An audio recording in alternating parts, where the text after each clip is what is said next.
This weekend was one of those for the Phoenix Suns where basketball took a backseat. Back-to-back games against the Portland Trailblazers, but the big news of the night is Cameron Johnson leaving the first game, leaving Friday night's game with what became a torn meniscus. He will undergo surgery, and on today's show, we'll talk about it all. What happened, what it means, where do the Suns go from here? Let's go.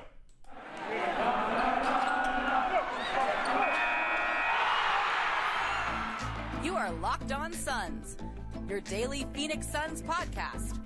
Part of the Locked On Podcast Network, your team every day.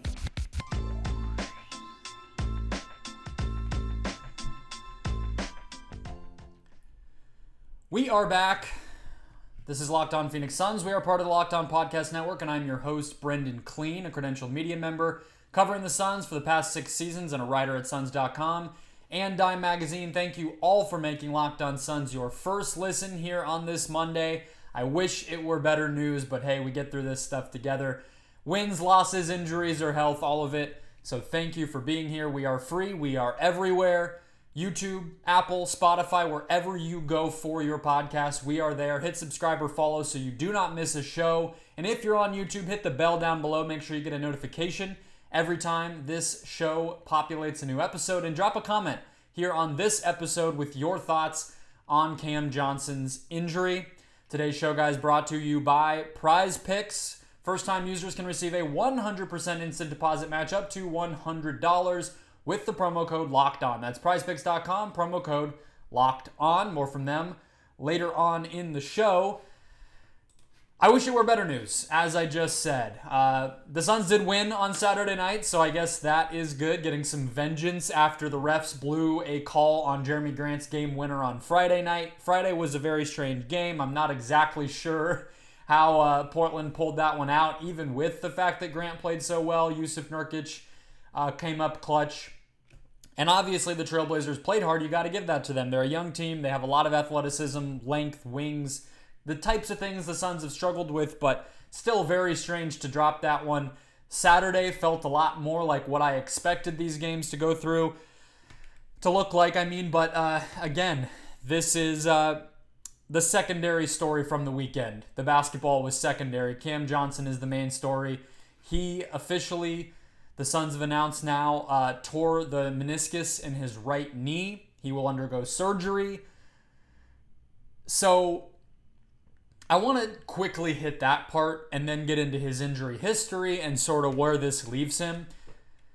Meniscus stuff, it's common, fairly. Darius Garland suffered, I believe, a meniscus tear when he was a draft prospect. You had Zion Williamson tear his meniscus recently.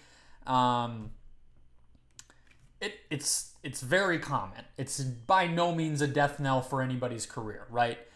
But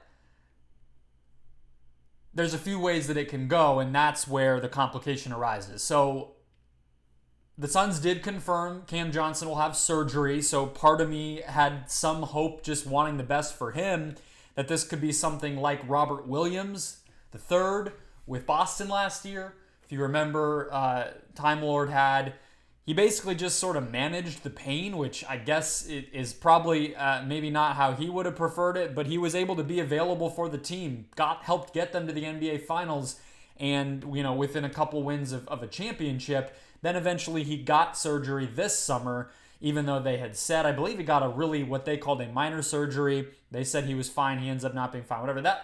That's not great, but I guess it would have been ideal here. That is sort of out the window as far as we can tell. This feels like the more traditional route of surgery. And there's 2 ways that this can go. So a repair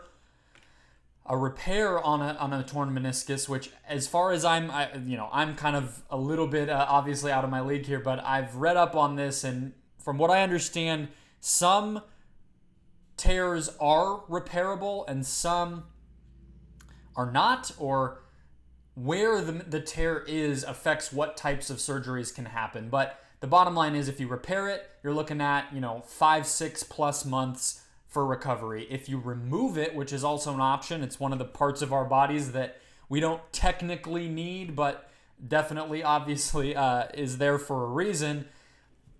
brings with it some risk, but you can be back in, as little as maybe 2 months in that case.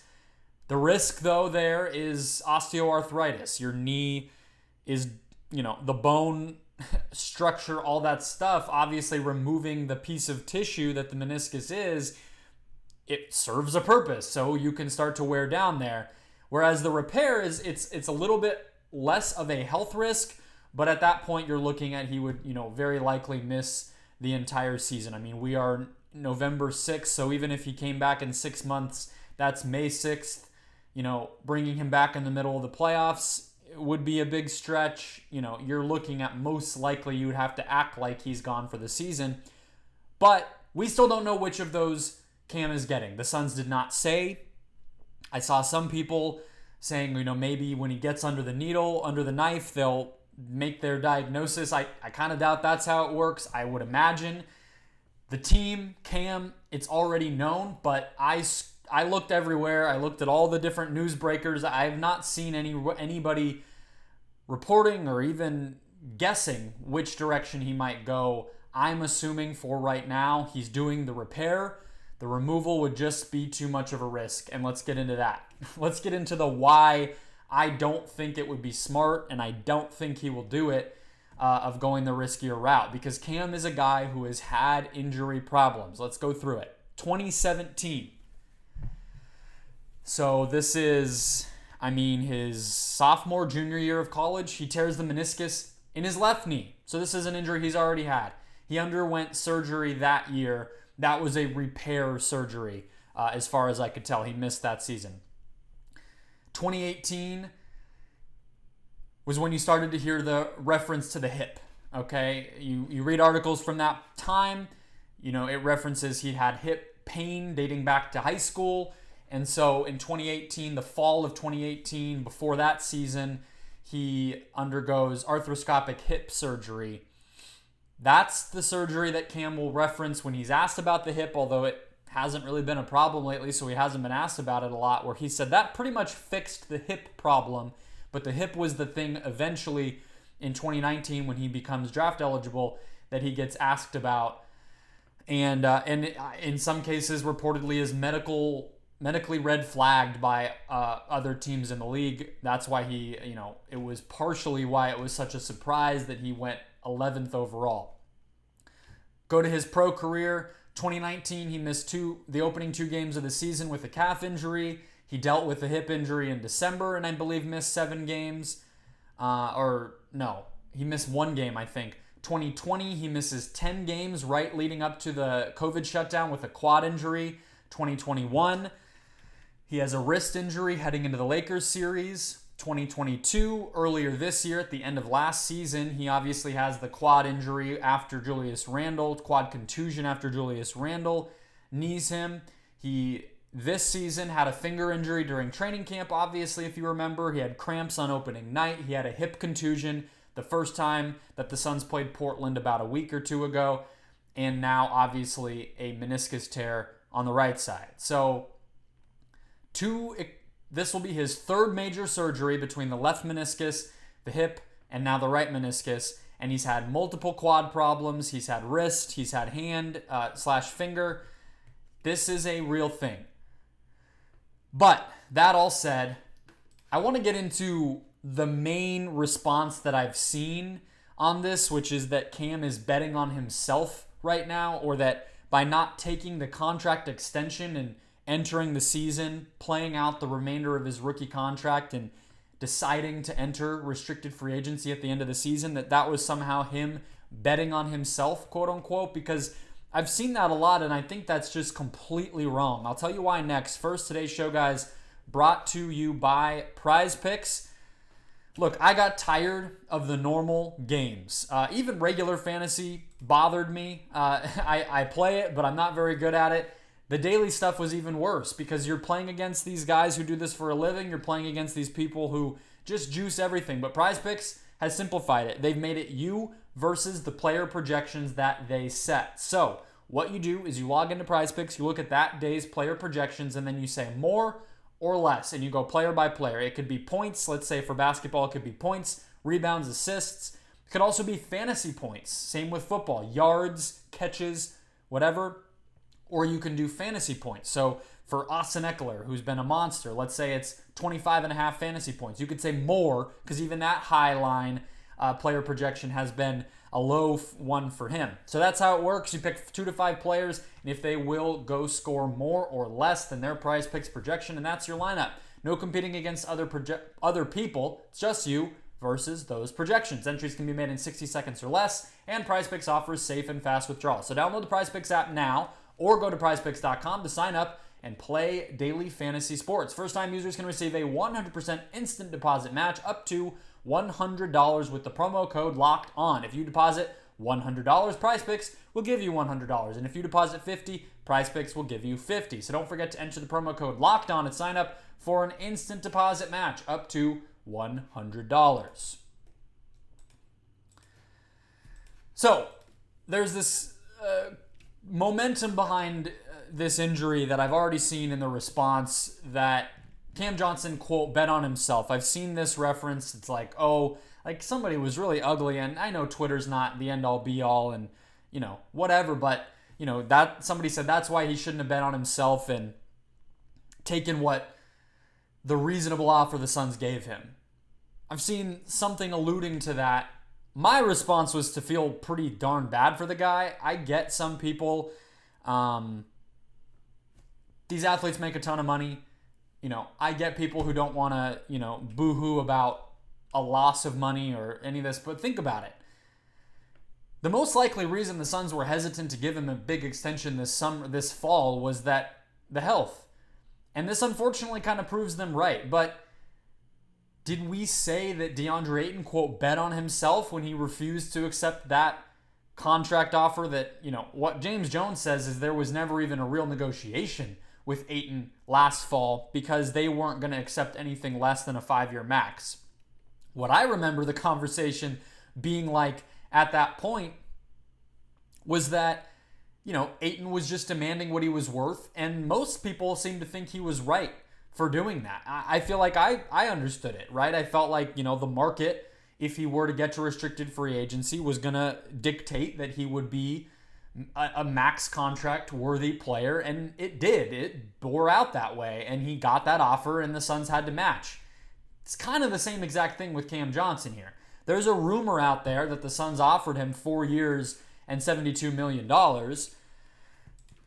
I'm not so sure that happened, you know, like, mostly because I feel that if that offer was on the table, Cam would have just taken it. It's pretty close. It's very much in the ballpark of what the Suns have, or what the NBA has determined is sort of the value of these types of players, whether it's Duncan Robinson or Davis Bertans or Joe Harris, all these examples that we went through, you heard me talk about all summer long. It's kind of the same neighborhood. It might not be the most Cam Johnson could have gotten. Maybe you could imagine him going out into restricted free agency and getting 80, 90 million, but 72 is in that neighborhood. And I feel like if that was on the table, my assumption is he would have taken it. But I also don't necessarily know that the Suns offered him that much. I just don't think we can operate that was just this firm, you know, they printed out the contract and gave him a pen and he said no and threw the pen on the table and said, I'm betting on myself. Like, I do not see it as that's what happened. It's no different for Cam Johnson than it was for Ayton, is the bottom line. You know, when Mikal Bridges didn't bet on himself, if that's what we're going to use to describe this whole thing, I don't agree with that phrasing, but when Mikal Bridges accepted this extension offer that the Suns gave him, we were surprised. We felt like he got lowballed. So I don't know which direction it is. We were surprised when Bridges doesn't, you know, go into free agency. When Ayton does it, we get it and we say it's smart and he's, you know, demanding what he's worth. But then when Cam Johnson does it, it's like, oh, he was betting on himself and he bet wrong. Like, I don't understand the hurry to sort of prove that he made some sort of big flawed mistake. I think he read the market correctly. I think he understood that if the Suns weren't willing to offer him something reasonable, that he could utilize restricted free agency and eventually get a contract that he was worth. I don't think anybody did anything really that wrong here because, again, as much as I can say that for Cam, the Suns were probably right to be hesitant on the injury side of things.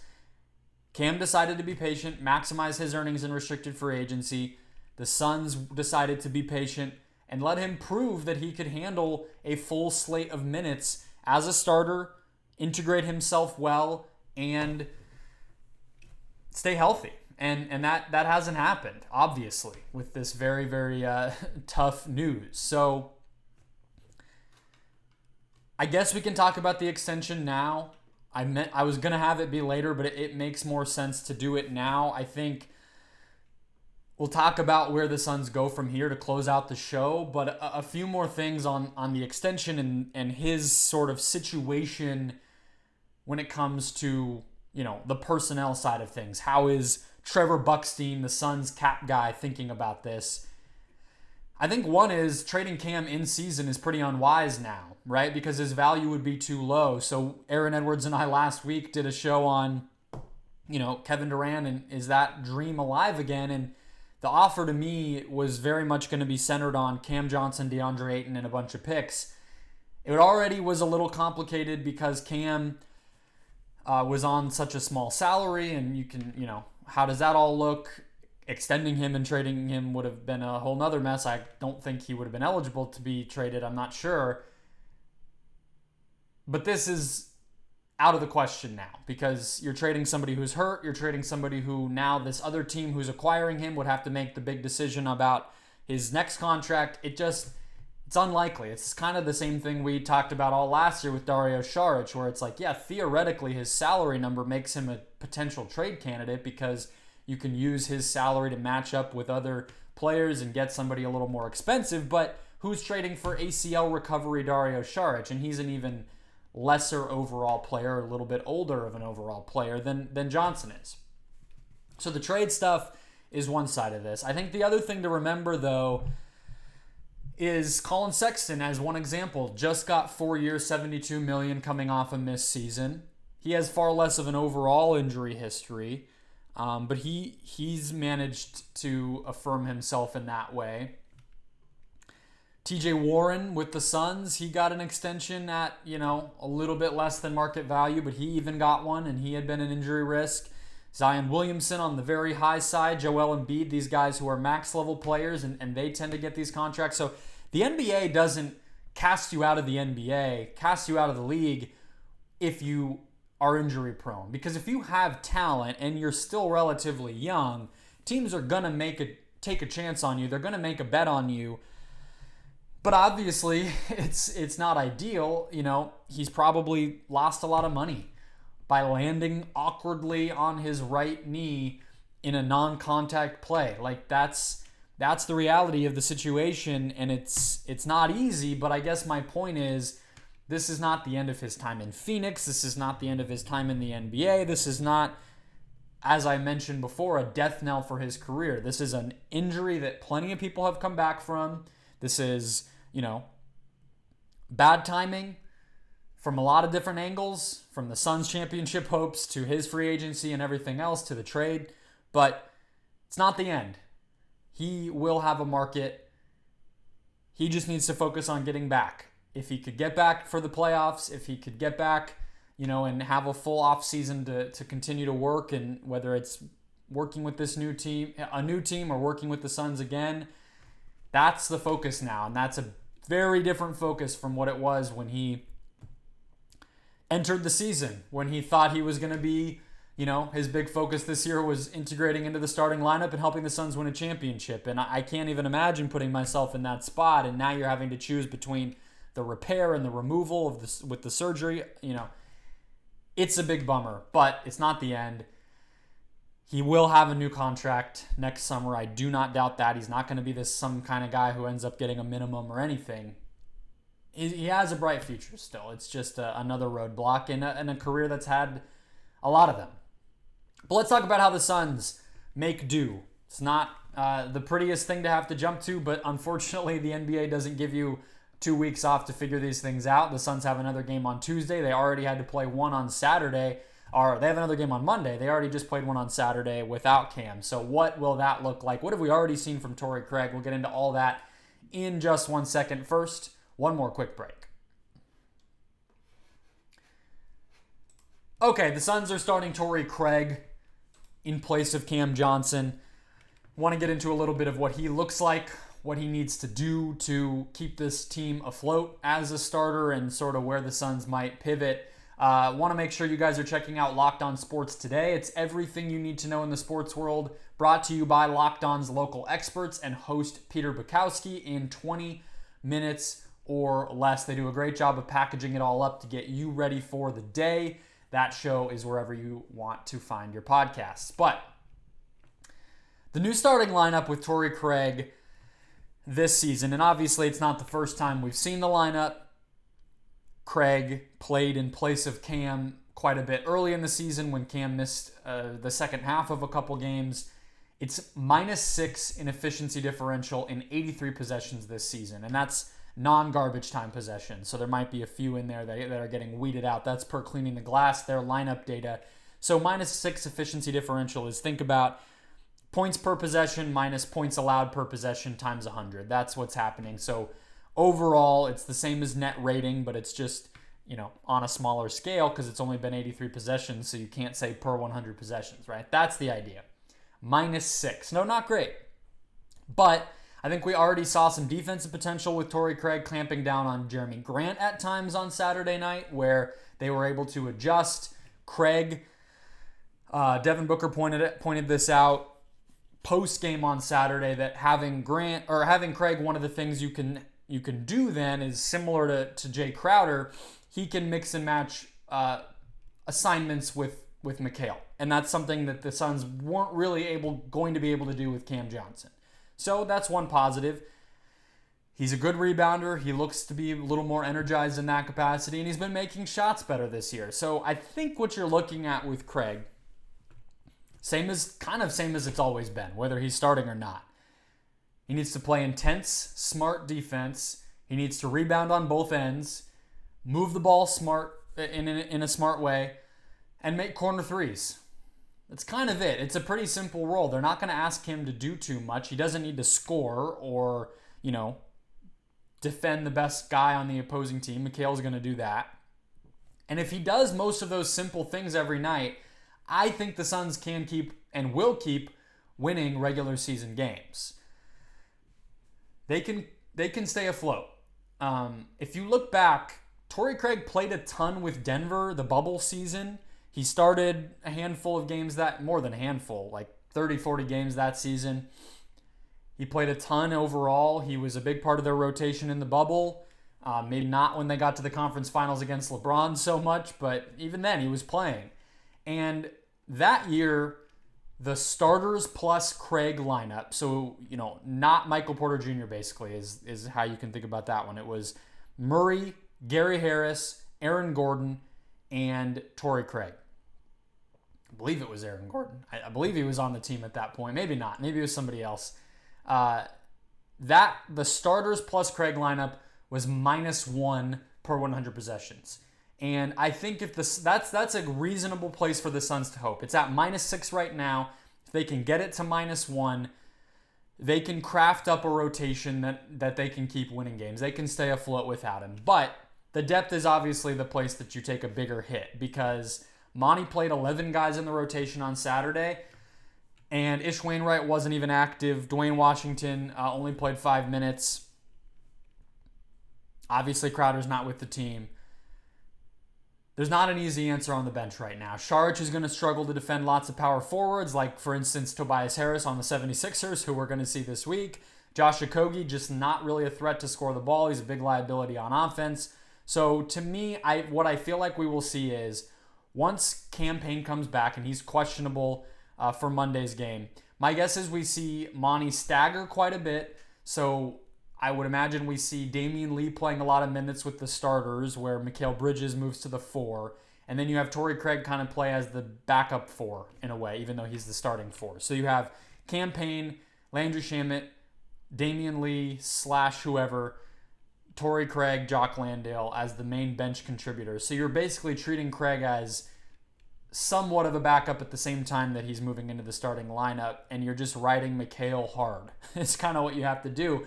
And then Ish Wainwright, I think he deserves at least a chance in the rotation to do some of those same things that Craig does, because he's kind of the last guy left now that Crowder's gone, Craig's now starting.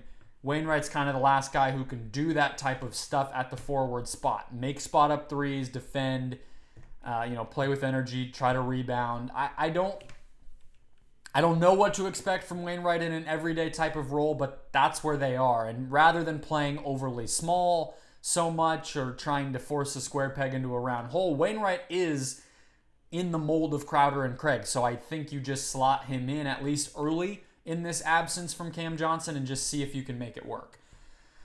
Obviously, the transaction stuff is where we wrap up here. So quickly on the Jae Crowder front, that ship to me has sailed. The Suns would be inviting a ton of questions and drama if they were to bring him back. And like I said, I think the Suns can keep winning enough regular season games without Craig, or without Cam. So bringing Crowder back isn't worth the trouble. I think a trade is where you look. A trade becomes more urgent. You call up Utah, see if they want to pivot to losing, where we all thought they would be. They're winning games. They're 7-3, I believe. Maybe the same with the Spurs. I think the Spurs are 5-3 or 5-4 or something. Josh Richardson over there has been playing really well.